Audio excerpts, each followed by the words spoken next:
You know, the original film was 14 years ago, and the old models, you can even bring them up on the computers today. So, you know, now we have new technology, we have, you know, beautiful shaders and lighting, and part of the challenge was to make sure that the characters that we completely rebuilt still looked like the original characters, or at least had the essence of them. In the world of Incredibles 2, the most difficult thing in building the world was dealing with some of the cities.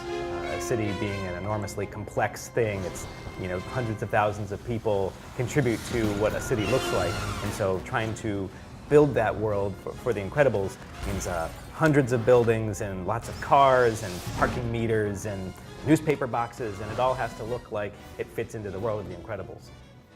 On the first film, if you look at the cities, for example, there are few buildings and few details up close. A lot of the things that Brad might have wanted to have in the first film, he couldn't because of technical limitations. But for the second film, we are able to do so much more now, almost anything that Brad would want, and so he can really kind of get the things that he wanted. So there's a lot of little items that.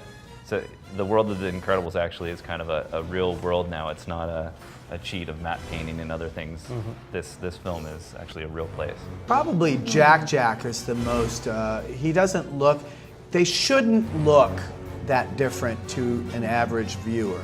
The average viewer should think they look the same. Mm-hmm. However, if you put them side by side, you will see that there's a difference. And Jack is really the Jack that we designed back then, but we weren't capable of capturing.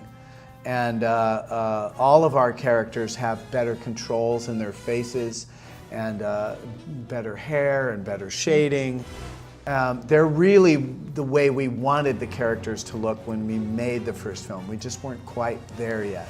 Violet's hair has changed dramatically if you think about it. It was a part of her character in the first film and was very challenging. We almost didn't do it.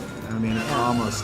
We kept thinking we were going to crack it and then it wouldn't work. Mm-hmm. And we ran out of time, and then somebody did a last-minute save that worked. And, you know, but she was going to have a crew cut for a while there.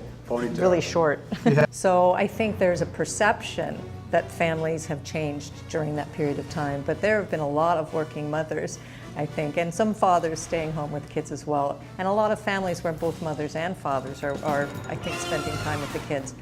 But it is something we're talking about differently now, it's true. But also, expectations for fathers are different than when I was a kid. Fathers are not supposed to just come home and pat the kids on the head and send them off to bed. You're meant to engage in the raising of the family as much as you can. And so you know, those kind of changes I think are always happening, and hopefully we're somewhat true to that as well. And it doesn't seem like the family really changed from the first movie. The circumstance changed. Yeah. But you know, Bob was always interested in the kids. Helen always had a job. Maybe she would put it on hold for a while, but the circumstances have changed. But that family is pretty much the same.